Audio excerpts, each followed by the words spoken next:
जी, बिस्मिल्लाहिर्रहमानिर्रहीम। अस्सलाम वालेकुम। क्या हाल है? सबके खैरियत से हैं? जी, आवाज़ आ रही है?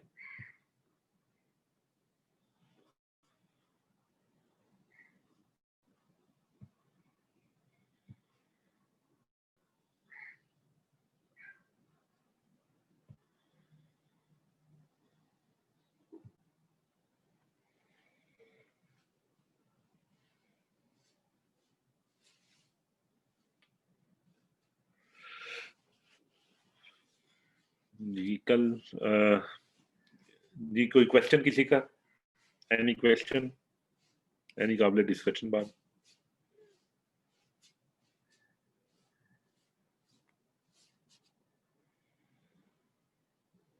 कल तक जो चीज़ें देखी हैं उसके हवाले से कुछ बात?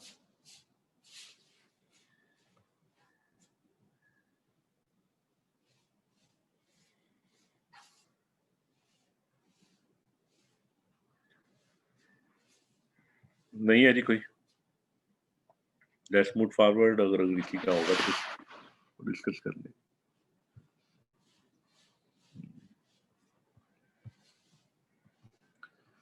हाँ जी, कल हम डिस्कस कर रहे थे मार्केट इक्विलिब्रियम, और मार्केट इक्विलिब्रियम का हमें पता चला था कि डिमांड एंड सप्लाई फोर्सेस जो सी हैं वो मार्केट को they try to bring the market at equilibrium, वो इक्विलिब्रियम पर लाने की कोशिश करती हैं।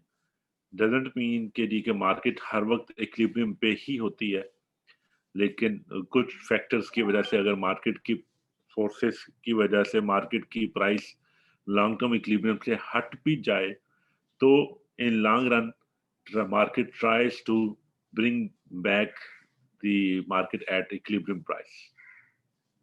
Demand and supply forces try करती हैं। और हमने कल मार्केट में शॉर्टेज का इम्पैक्ट क्या होता है, मार्केट में सरप्लस का इम्पैक्ट क्या होता है, उसको हमने देख लिया था। इसी तरह से कंज्यूमर सरप्लस और कंज्यूमर शॉर्टेज, कंज्यूमर डेफिसिट, उसका हमें पता चला। और इसी तरह से सप्लायर सरप्लस और सप्लायर डेफिसिट का हमें पता चला था। अब हम देखना चाह रहे हैं शिफ्ट इन सप्लाई। मार्केट में अगर शिफ्ट सप्लाई में शिफ्ट आ जाए या डिमांड में शिफ्ट आ जाए, तो इक्विलिब्रियम कैसे अपनी जगह पे, नई जगह पे पहुंचता है।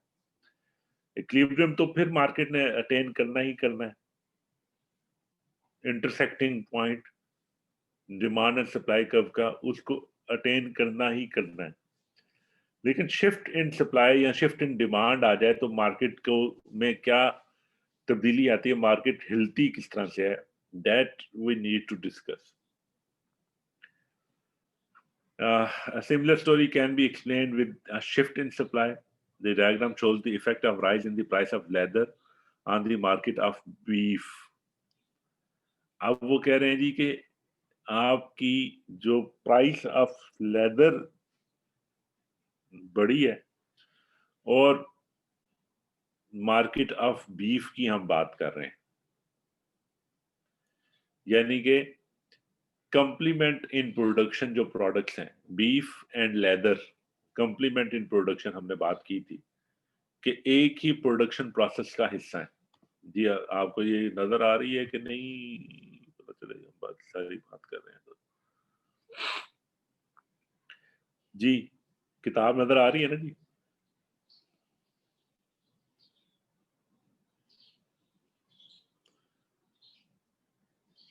हम कंप्लीमेंट इन प्रोडक्शन की बात कर रहे हैं। और पॉइंट टू नोट,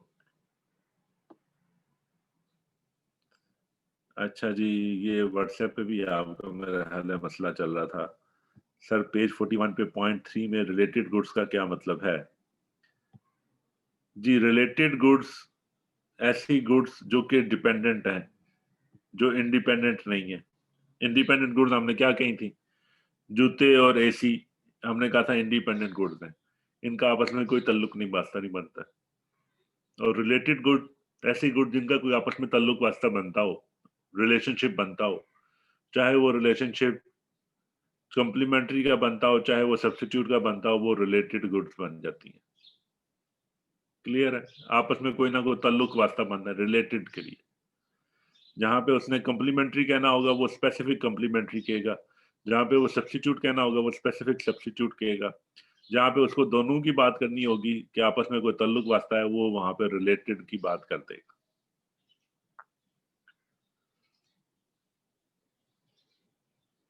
अच्छा जी, हम यहाँ पे डिस्कस कर रहे थे कि अब वो बात कर रहे हैं हमें सब कम्प्लीमेंट इन प्रोडक्शन के हवाले से, और ये कह रहे हैं diagram shows the effect of A rise in the price of A leather on the market of for beef. Leather की कीमत बढ़ी है, लेदर क्या है? Complement in production. जब लेदर की कीमत बढ़ेगी,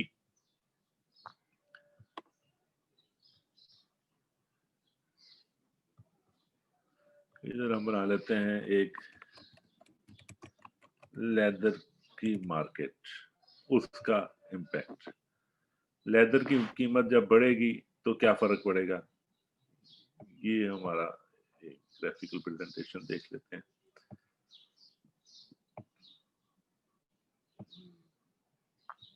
this is demand, this is supply leather market के अंदर।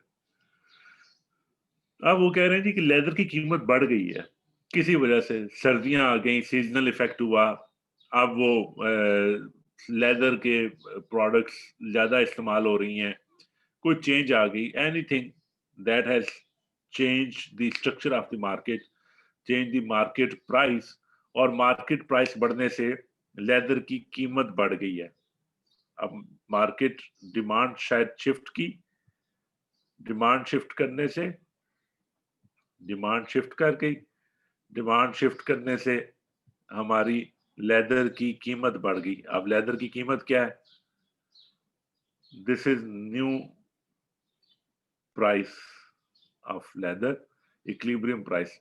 पिछली इक्विलिब्रियम प्राइस क्या थी? पिछली इक्विलिब्रियम प्राइस यहां पे थी P1, this is, and previously we have P थी हमारी, इस पे P से P1 पे चली गई है लेदर मार्केट के अंदर। Demand and supply, this was demand,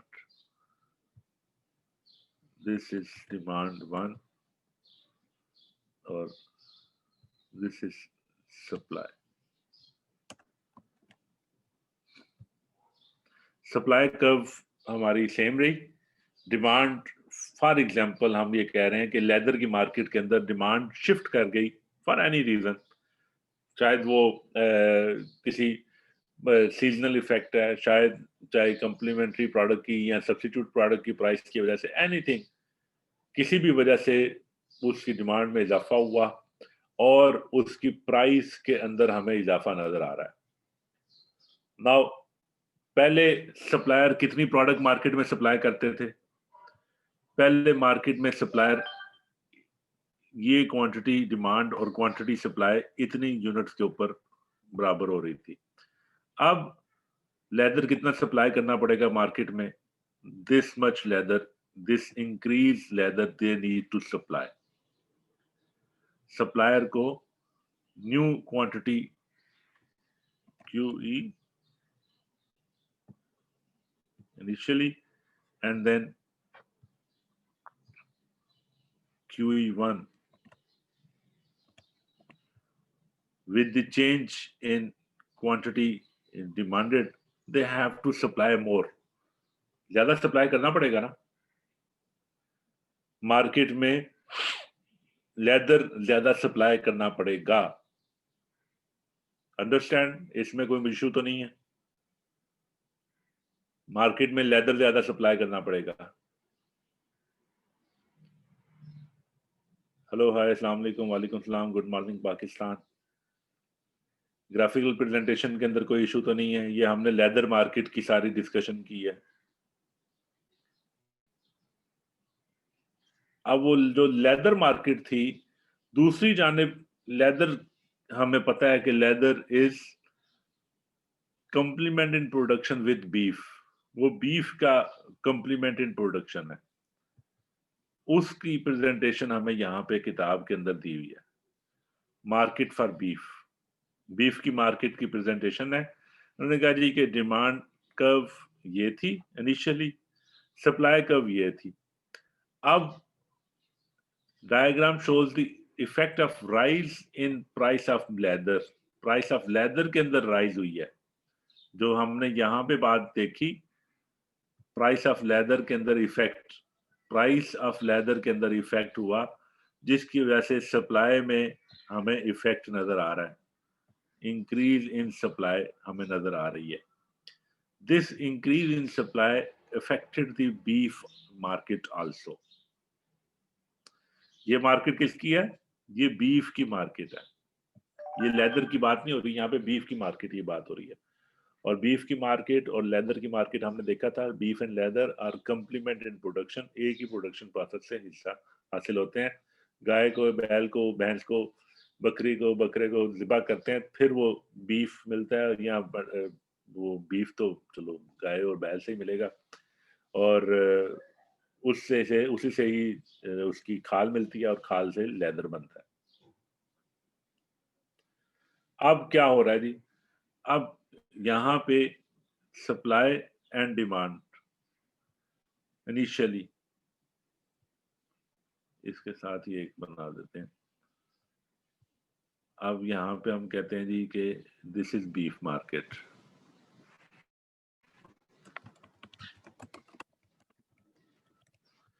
beef market के अंदर क्या हुआ? बीफ मार्केट में जो किताब पे हमें उन्होंने बताया,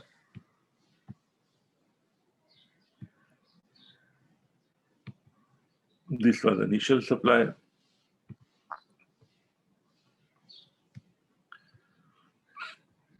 this was initial demand. Now change in leather market में प्राइस के इजाफे के बाद क्या हुआ? सप्लाई और डिमांड की वजह से now supply has increased, supply has shifted, and our new equilibrium level has achieved. This is S1, this is S, this is D, and our supply has shifted.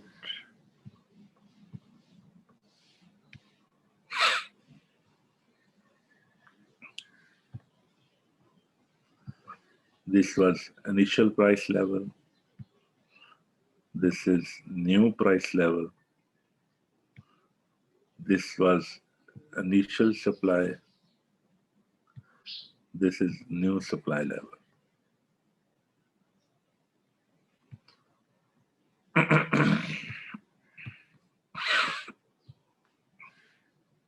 This is P. This is P1.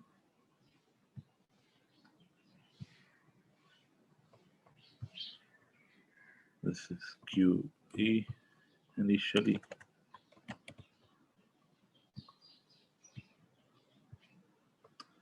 And this is QE1.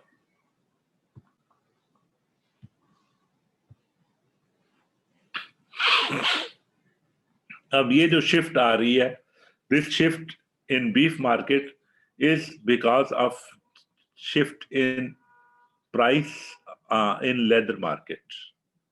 Clear है? इसमें कोई मुश्किल तो नहीं है?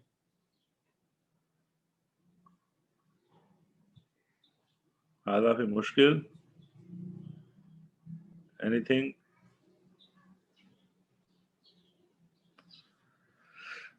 अच्छा जी, अब now here we need to study. यहाँ पे किताब जो कह रही होती है ना बात, आनिया कह रही हैं जी कि किताब ग्राफ समझ नहीं आ रहा है। आनिया, ग्राफ क्यों नहीं समझ आ रहा है?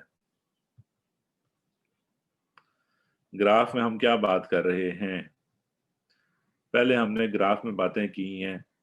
हमने डिमांड जब बात की थी, डिमांड हमने कहा था डिमांड इज लाइक दिस, और अगर कोई डिमांड में तब्दीली या शिफ्ट आती है without the change of price, जी, आपकी सेकंड क्लास है तो फिर हमें क्या मतलब आप तंग करना चाह रहे हैं। लेकिन चलें, अगर डिमांड में कोई तब्दीली आती है, चेंज ऑफ प्राइस के अलावा, प्राइस की के अलावा अगर कोई तब्दीली आती है, तो डिमांड आपकी डिमांड कर्व शिफ्ट हो जाती है, वो पैरेलल शिफ्ट करती है। आपकी डिमांड कर्व के अंदर तब्दीली रिफ्लेक्ट इस तरीके के साथ करती है। अदर देन प्राइस की वजह से अगर डिमांड में कोई इजाफा हो जाए तो आपकी डिमांड कर्व इस तरह से बिहेव करती है। क्लियर है? ये हमें पता होना चाहिए। जी हाँ, नहीं है? ये आपको पता है? डिमांड, प्राइस, क्वांटिटी डिमांडेड, पिछले लेक्चर्स आपने देख लिए हैं? नहीं पता। अच्छा जी। ये आपको नहीं पता तो फिर हमारी बात आपकी वाकई में समझ में नहीं आनी चाहिए। मोटी-मोटी बात मैं आपको चलो फिर बता देता हूँ। हमने लॉ ऑफ हमने लॉ ऑफ डिमांड पढ़ा था। लॉ ऑफ डिमांड ये कहता है कि प्राइस बढ़ती है तो डिमांड कम होती है और प्राइस कम होती है तो डिमांड बढ़ती है। तो हमने एक एक एक्सिस के ऊपर हमने प्राइस रखी, दूसरे एक्सिस के ऊपर हमने क्वांटिटी डिमांड रखी। तो हमने कहा कि प्राइस बढ़ेगी तो डिमांड कम हो जाएगी, प्राइस कम होगी तो डिमांड बढ़ जाएगी। ये लॉ ऑफ डिमांड के अंदर हमने ये बात कही। ठीक है? फिर उसके बाद कहा कि यार कोई प्राइस के अलावा भी तो किसी वजह से डिमांड बढ़ सकती है ना, जैसे सीजनल इफेक्ट की वजह से, जैसे किसी और वजह से प्राइस ऑफ सब्स्टिट्यूट में कमी आ गई, ज्यादती हो गई, उसकी वजह से प्राइस प्राइस ऑफ कम्प्लीमेंट के अंदर कमी आ गई। तो demand of a product, specific product can be increase other than the price factor. वो प्राइस फैक्टर के अलावा भी किसी वजह से चेंज होती है, पॉपुलेशन की वजह से, इनकम के में इजाफे की वजह से, टेस्ट चेंज, फैशन चेंज, उसकी वजह से, तो अदर फैक्टर्स की वजह से भी आपकी डिमांड में फर्क आता है। जो अदर फैक्टर की वजह से डिमांड में फर्क आता है वो डिमांड कर्व के ऊपर मूव नहीं करता, वो डिमांड हमारी शिफ्ट नजर आती है, उसकी वजह से डिमांड हमारी शिफ्ट हो जाती है अदर फैक्टर में फर्क की वजह से। क्लियर है? अब इस ग्राफ की समझ आइए कुछ। फिर इसी तरह से हमने सप्लाई कर्व को भी देखा। हमने लॉ ऑफ सप्लाई पढ़ा। लॉ ऑफ सप्लाई में बताया हमने कि जी के प्राइस बढ़ती है तो सप्लाई बढ़ जाती है, प्राइस कम होती है तो सप्लाई कम हो जाती है। ये हमने सप्लाई कर्व के अंदर देखा, लॉ ऑफ सप्लाई के अंदर। तो वो लॉ ऑफ सप्लाई के अंदर जब हमने ये बात देखी तो हमें ये मामला नजर आया कि जनाब प्राइस और क्वांटिटी सप्लाई का आपस में पॉजिटिव रिलेशनशिप है। प्राइस बढ़ेगी, क्वांटिटी सप्लाई में इजाफा हो जाएगा, प्राइस कम होगी, क्वांटिटी सप्लाई के अंदर कमी आ जाएगी। ये हमें पॉजिटिवली स्लोप्ड रिलेशनशिप नजर आया। और इसी तरह से हमने देखा कि प्राइस के अलावा भी सप्लाई में किसी वजह से फर्क आता है। अगर प्राइस के अलावा किसी वजह से सप्लाई में फर्क आए, फॉर एग्जांपल आपकी जो सप्लायर है उसका प्रॉफिट में तब्दीली आ गई, उसकी कास्ट में कमी आ गई और वो आप ज्यादा सप्लाई करना चाहता है। गंदम की फसल जो सी है, मौसम अच्छा था, इस दफा ज्यादा अच्छी फसल हुई है, ज्यादा सप्लाई, सेम प्राइस के ऊपर हम ज्यादा आप सप्लाई कर सकते हैं। ठीक है? तो वो हमारी सप्लाई कर्व के अंदर this is reflected as a shift in our supply curve.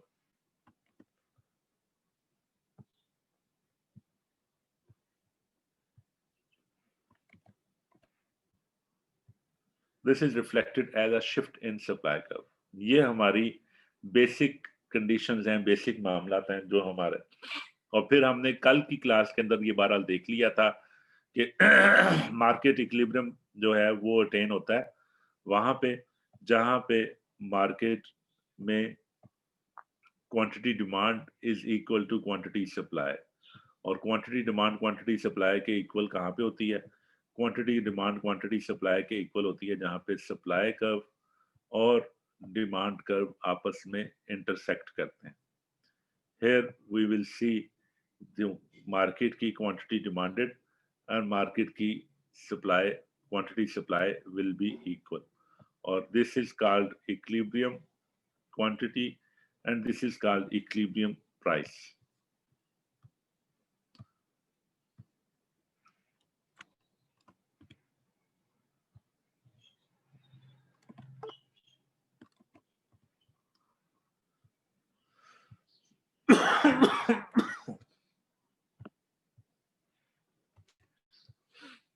जी, हालांकि मुश्किल अभी तक की बातें, ये हमारा डिस्कशन थी। जी, अब इन दोनों को हमने इकट्ठा मर्ज कर दिया।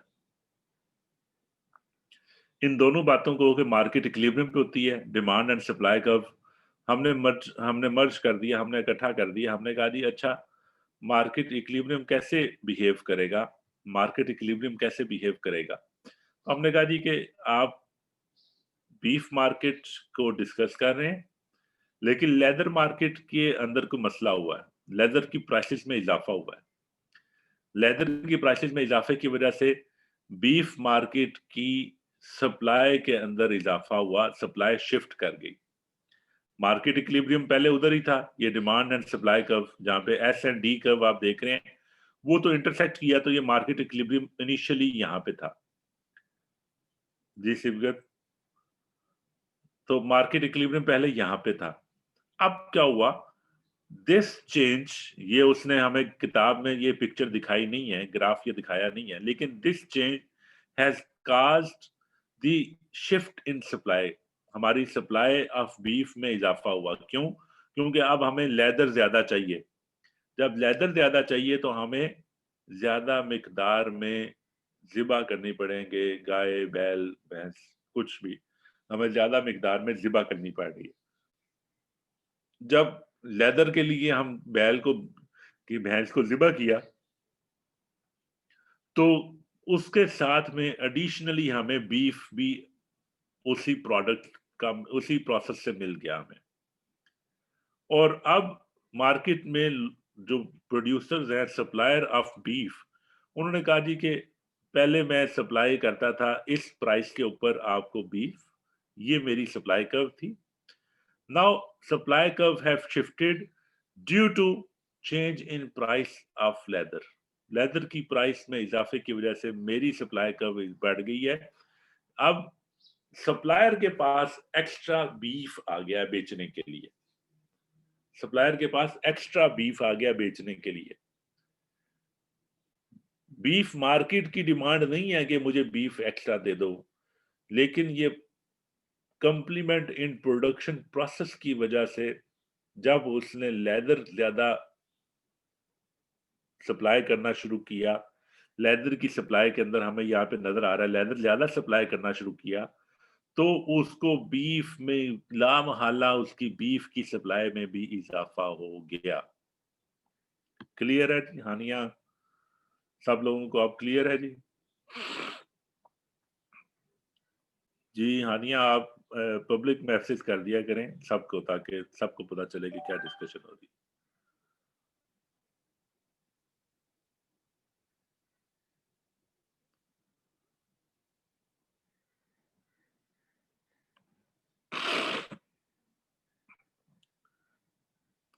अच्छा जी, नाउ अब इस ग्राफ को देखेंगे। ये वही ग्राफ हमने दोबारा से आपके सामने वो बना हुआ है कि initially this is the equilibrium, this is the equilibrium quantity. अब क्या हुआ, मार्केट मूव कर गई, सप्लाई शिफ्ट मूव की, this equilibrium should be achieved. लेकिन एकदम से तो इक्विलिब्रियम नहीं अचीव किया जा सकेगा। क्या होगा, मार्केट की प्राइसेस एकदम से नीचे आ जाएंगी P1 के ऊपर, प्राइस लेवल के ऊपर मार्केट की प्राइसेस नीचे आएंगी, तो क्या होगा, जो क्वांटिटी डिमांड थी उसके अंदर इजाफा होगा। लोग पैसे, पहले क्वांटिटी डिमांड वाज हियर, अब क्वांटिटी डिमांड में इजाफा होगा। जब क्वांटिटी डिमांड में इजाफा होगा तो नई इक्विलिब्रियम के ऊपर will reach. Now here we try to study ये प्रोसेस क्या है? Here is how the new equilibrium is established. नया इक्विलिब्रियम इस तरीके के साथ अचीव किया जाएगा. Initially equilibrium at P0 Q1 Q0 P0 और Q0 के ऊपर था. Rise in price of leather causes an extension in the supply for leather, not shown in this model of the beef market. As suppliers increase production in the more profitable product, तो हमने देखा कि market, हमने beef market, ये leather market को graphical presentation हमने वो यहाँ पे देख ली. उसकी वजह से वो सप्लायर डिमांड में इजाफे की वजह से प्राइस में इजाफा होगा, तो सप्लाई वो में इजाफा कर देंगे. ये उसने कहा कि मैंने किताब में यहाँ पे दिखाई नहीं है, लेकिन आपको सिर्फ मैंने बीफ मार्केट दिखाई है. Doing so also increase the supply of beef. ये सप्लाई ऑफ बीफ में इजाफा हो गया. As more cows are reared, ज्यादा काउज को ज़िबा किया गया. Rise in supply of beef shown by shift from S to S1. S1 के ऊपर शिफ्ट हमें नजर आ रही है, S to S1 के ऊपर.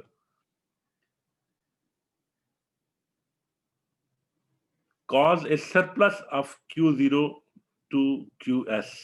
Q0 to QS. ये Q0 से QS का सरप्लस नजर आएगा. पहले डिमांड हमारी इतनी थी, अब सप्लाई इतनी होती जा रही है, एडिशनल सप्लाई. तो डिमांड और सप्लाई के दरमियान में जो गैप है, ये सरप्लस नजर आ रहा है हमें. सप्लाई इतनी आ गई, इनिशियली डिमांड इधर ही ब्रेक पे थी, डिमांड क्वांटिटी डिमांड यहाँ पे थी, क्वांटिटी सप्लाई इधर आगे चली गई, शिफ्ट हो गई इस इक्विलिब्रियम के ऊपर, क्वांटिटी सप्लाई आगे चली गई, तो आपको सरप्लस नजर आएगा. सरप्लस में क्या होता है? सरप्लस में प्राइस फॉल होती है, demand x tends and supply contracts. New equilibrium at Q1 and P1. Q1 और P1 के ऊपर नया इक्विलिब्रियम हासिल होता है. मुश्किल है जी? किसी को मसला, को प्रॉब्लम, एनी इशू?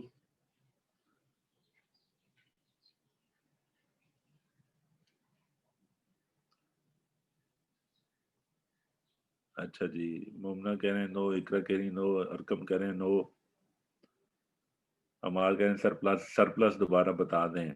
अच्छा जी, क्वांटिटी डिमांड तो इधर ही रुकी हुई थी ना. अभी तो डिमांड वाले साइड पे तो मसला नहीं हुआ था. मसला किधर आया था? सप्लाई बढ़ा दी थी जी. ये बीफ वाला ग्राफ है जी नुमान, ये बीफ वाला ग्राफ है, ये बीफ वाला ग्राफ है. हमने लेदर वाला ग्राफ जो है ना, वो यहाँ पे बनाया हुआ है. ये लेदर वाला ग्राफ है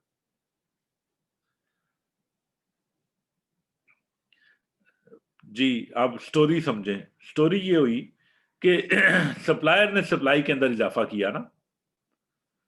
डिमांड तो अपनी जगह पे, यहाँ पे इस प्राइस के मुताबिक डिमांड मार्केट के अंदर यही थी. सप्लायर ने सप्लाई में इजाफा किया.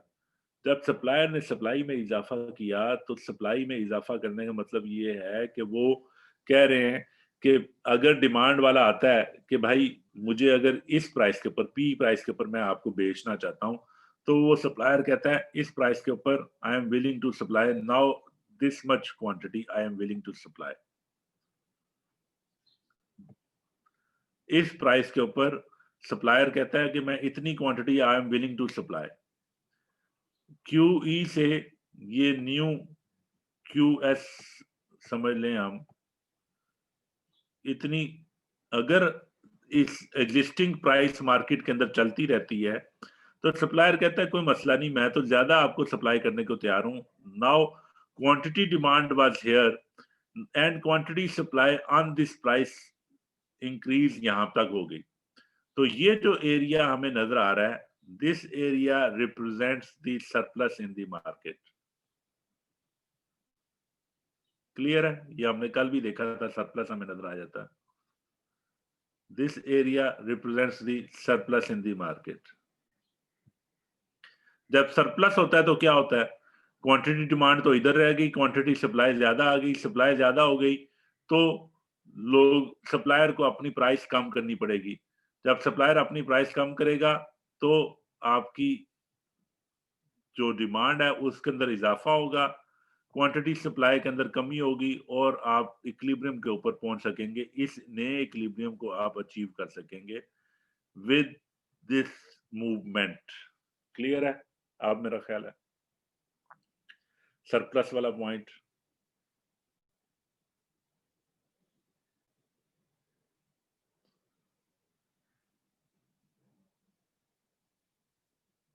हेलो, हाय, अस्सलाम वालेकुम।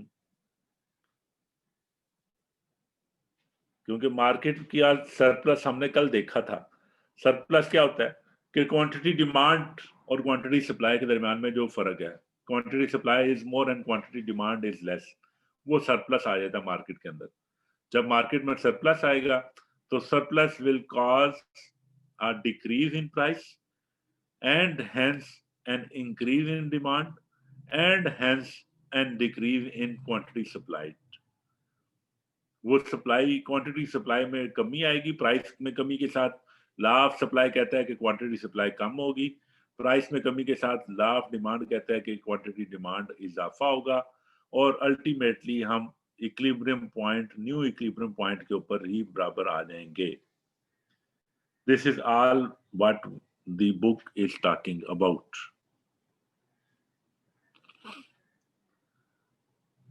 जी, हेलो, हाय, अस्सलाम वालेकुम। आपको कोई अंडरस्टैंडिंग का इशू, मसले मसाइल, प्रॉब्लम? अब किताब का दिखाने का अंदाज कुछ और है, हमारा दिखाने का अंदाज कुछ और है। किताब ने आपको वहां से दिखाया और हमने आपको यहाँ से दिखाया कि इसी प्राइस के ऊपर इतनी ज्यादा क्वांटिटी डिमांड थी। इस क्वांटिटी डिमांड सप्लाई के ऊपर आपकी इनिशियली तो प्राइस यही रहनी थी, इतना ज्यादा सप्लाई करने को तैयार हो जाना था तो सरप्लस आ जाना था। सरप्लस की वजह से आपकी प्राइस में कमी आनी थी, प्राइस में कमी ने आपकी डिमांड एंड सप्लाई को मूव करना था towards new equilibrium. This surplus, जो इनिशियल क्वांटिटी डिमांड थी और उस प्राइस के ऊपर जो न्यू क्वांटिटी सप्लाई है, इन दोनों का जो गैप है, this is causing this surplus.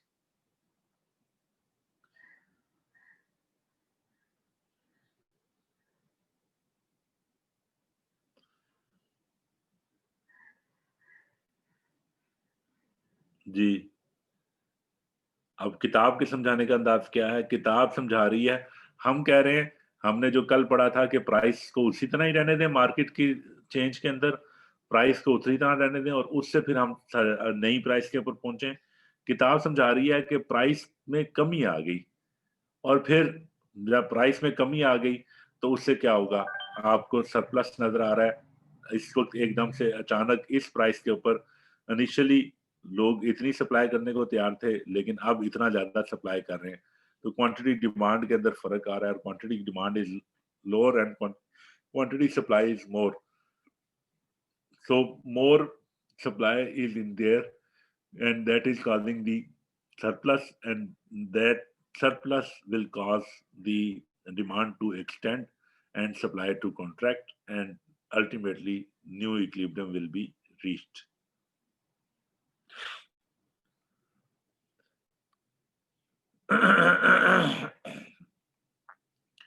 Ji, book में लिखा हुआ है Q0 to QS, बुक में लिखा हुआ है दिस इज सरप्लस, बुक में लिखा है दिस इज सरप्लस और हम कह रहे हैं ये सरप्लस।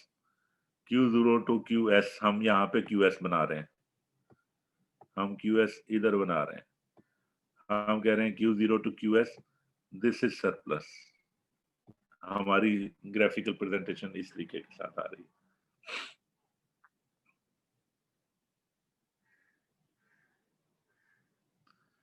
बात, अंदाज दोनों का फर्क है लेकिन बात एक ही है। Q0 to QS यहाँ पे इसलिए कह रहे हैं क्योंकि आपकी इतनी क्वांटिटी डिमांड तो पहले से मौजूद थी, इस प्राइस के ऊपर जब प्राइस एकदम से गिरा दी तो इस प्राइस के ऊपर इनिशियली इतनी क्वांटिटी सप्लाई करने को तैयार होते, तो एकदम से अगर ओरिजिनल डिमांड सप्लाई कर्व और ओरिजिनल डिमांड कर्व के हिसाब से रहते तो इतना उस हिसाब से इतना हमारा सरप्लस नजर आ रहा है। अगर हम इस नई शिफ्ट को हम भूल जाएं, इस लाइन को भी हम भूल जाएं, तो हमारी ये वाली लाइन आती और ये वाली प्राइस। अब इस इक्विलिब्रियम के ऊपर क्वांटिटी डिमांड थी दिस, प्राइस के ऊपर क्वांटिटी डिमांड। अब प्राइस गिरा दी सप्लायर्स ने, प्राइस गिरी तो इतनी ज्यादा क्वांटिटी सप्लाई करने को तैयार हो गए। तो this is what book is saying. कान को इधर से पकड़े या उधर से पकड़े, लेकिन कान को काफी घुमा के पकड़ने की कोशिश कर रहा है किताब वाला। और हम अगर आराम से बात करें, हम कहें जी कि क्वांटिटी सप्लाई एकदम से शिफ्ट हो गई है, प्राइस तो मार्केट के अंदर पहले वही है जो कि इनिशियली थी, तो उस प्राइस के ऊपर क्वांटिटी डिमांड वाज लो, और उस प्राइस के ऊपर नई सप्लाई कर्व के हिसाब से क्वांटिटी सप्लाई इज हाई। तो वो QS और Q0 के दरमियान में जो गैप है, this is surplus. This surplus will cause an additional supply in the market, unnecessary extra supply in the market. This extra supply will cause our prices to go down, and when prices go down, our supply decreases, our demand increases, and then we reach at this equilibrium. Understood? किताब ने हमें जरा थोड़ा सा मुश्किल करके समझाया, और लेकिन हमें साथ में अपनी अंडरस्टैंडिंग डेवलप हो जाए तो हम ज्यादा कंफर्टेबल हो सकते हैं।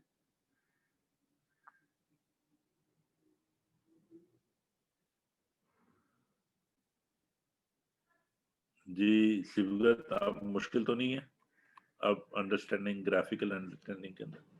जी हानिया, आपके भी तो मुश्किल तो नहीं है? आप ग्राफ को कुछ पकड़ दिया आपने?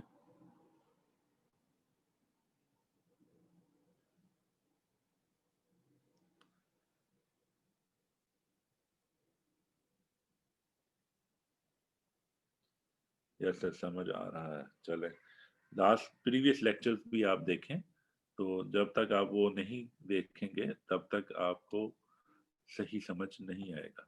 ये मैं बता दूं, नहीं तो फिर किताब के अंदर मुश्किल ही आ जाता है।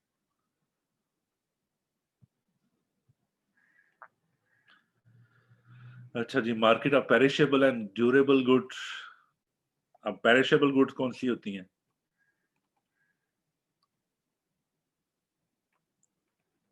पेरिशेबल गुड्स होती हैं जो कि थोड़ी देर के लिए उनकी life time is very low. जी, can not be stored, life time is low. जैसे दूध है, दूध पेरिशेबल गुड है। आज के दिन अगर दूध प्रोड्यूस हुआ है तो आज ही के दिन उसको सप्लाई होना है। आप उसको स्टॉक के अंदर बहुत ज्यादा देर तक रोक कर नहीं रख सकते।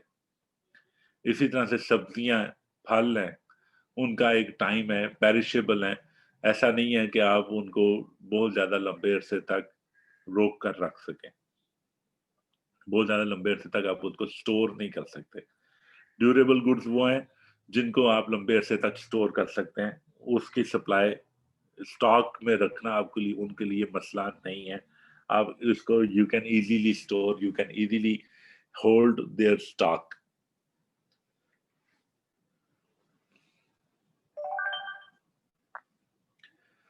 All goods up to this point are considered durable. हमने ड्यूरेबल गुड्स की बात की है, non perishable, because if the consumer does not consume in the current period, it is possible to do so in the next period. It is possible to postpone demand. However, this is not the case with all the goods, perishable goods.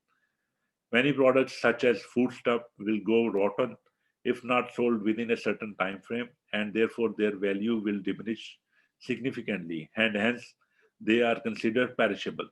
Would you want to buy some eggs that were several months old? Nahi ji.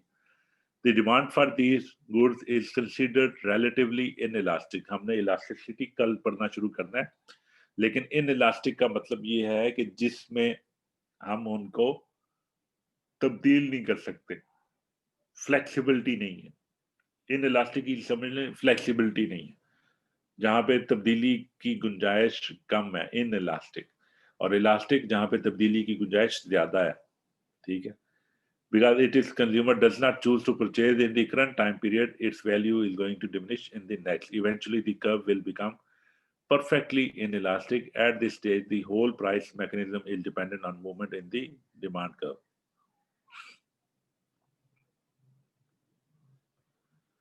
यहाँ पे हमारे सामने एक perishable goods की बता दी कि जनाब ये क्वांटिटी डिमांड थी 18 टू 20 और ये सप्लाई कर्व देखें, सप्लाई कर्व की शक्ल देखें कैसी जबरदस्त शक्ल बन गई है। वो परफेक्टली इन इलास्टिक हो गई है, वो बिल्कुल वाई एक्सिस के पैरेलल आ गई है। यहाँ पे हम देखते हैं वाई एक्सिस के पैरेलल आ जाती है। अच्छा जी, सेकंड से पैराग्राफ दोबारा रिपीट कर दें। अच्छा, demand for these good is considered relatively in elastic. हम इसको डिमांड की बजाय यहाँ पे होना चाहिए सप्लाई, ऊपर वाला। perishable goods, many products such as foodstuffs will go rotten if not sold within a certain time frame and therefore their value will diminish significantly. ये वाला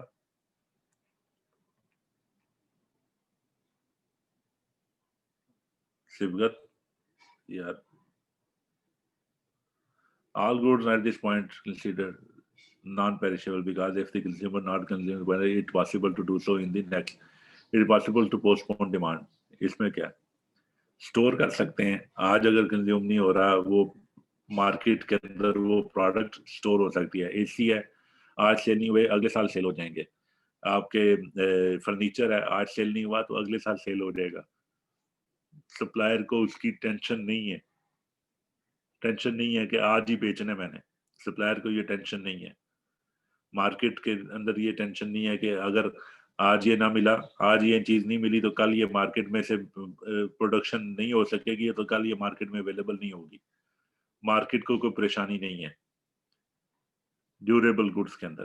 पेरिशेबल गुड के अंदर परेशानी होती है, मार्केट को परेशानी होती है, सप्लायर को भी और डिमांड वाले को भी। डिमांड वाला भी देख रहा है कि आज के दिन तो है, कल के दिन होगी या नहीं होगी, पेरिशेबल गुड है। सप्लायर भी देख रहा है आज ही मैंने बेचनी है, कल कल मेरे पास ये खराब हो जाएंगी।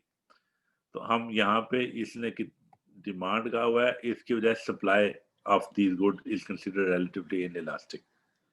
ये सप्लाई हम पढ़ेंगे।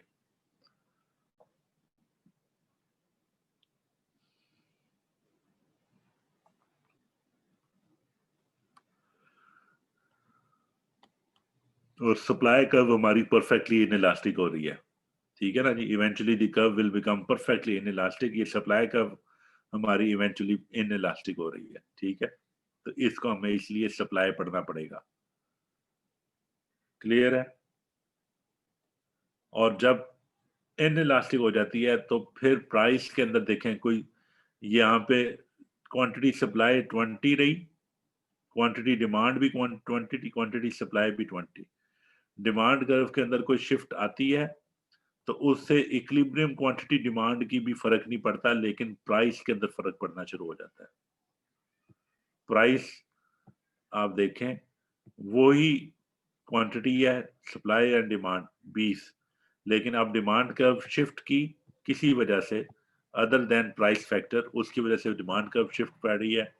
तो आपकी ना ही क्वांटिटी डिमांड ना ही क्वांटिटी सप्लाई इक्विलिब्रियम के ऊपर चेंज हो रही है। वो price mechanism become only dependent, price only dependent on the change, on the shift in demand curve। Supply उससे ज्यादा आगे जा नहीं सकती। क्लियर है। पेरिशेबल गुड की एक मसला है ना। The graph depicts that market for a perishable goods such as tomatoes initially supply S equals demand D. The price is 15 and the quantity sold is 18. The fact that tomatoes are perishable means that the supply curve becomes inelastic. Even if the producer wanted to supply more to the market, it isn't possible because the goods aren't of a decent quality. उसको ज़्यादा लंबे store नहीं कर सकते, produce किया बेचना है, फिर उसके बाद उसकी level of supply they can not increase. When demand increases to D1 पे चली गई, the price increases to 20, price 20 पे चली गई, and the quantity is at 20 also the maximum that can be sold। 20 पे चली गई, प्राइस भी quantity, maximum quantity 20। when demand D1 increases to D2 पे चली गई, the supply remains fixed, inelastic है। आप और सप्लाई नहीं कर सकते, meaning that the only difference is in the price. Price अब 20 से 24 रुपए पर चली गई। Quantity supply and quantity demand remain on 20। Clear है? At this stage the price mechanism become wholly determined by demand. वो डिमांड ही सिर्फ उसको डिटरमिन कर रही होती है, सप्लाई का उसके अंदर हाथ खत्म हो जाता है। पेरिशेबल गुड के अंदर हमने डिस्कस किया कि पेरिशेबल गुड की सप्लाई कर्व रिलेटिवली इनइलास्टिक कहते हैं, और इनइलास्टिसिटी की वजह से जब प्राइस और डिमांड एंड सप्लाई का आपस में रिलेशनशिप बनता है, तो जब परफेक्टली इनइलास्टिक हो जाती है तो सिर्फ और सिर्फ डिमांड की चेंज प्राइस की चेंज को फर्क पड़ रही होती है। क्वांटिटी सप्लाई को प्राइस चेंज क्वांटिटी सप्लाई को इंक्रीज नहीं कर पाती। क्यों नहीं कर पाती? क्योंकि उस सप्लायर की कैपेसिटी नहीं होती कि वो, या तो उसके पास कोई स्टॉक में चीजें नहीं होती जो वो आगे प्राइस के बढ़ने से दोबारा बढ़ा दे। जी, ड्यूरेबल गुड की तो सारी डायग्राम हमने ड्यूरेबल गुड्स की बनाई हैं। जो हमने ड्यूरेबल गुड्स की डायग्राम सारी बनाते रहे हैं।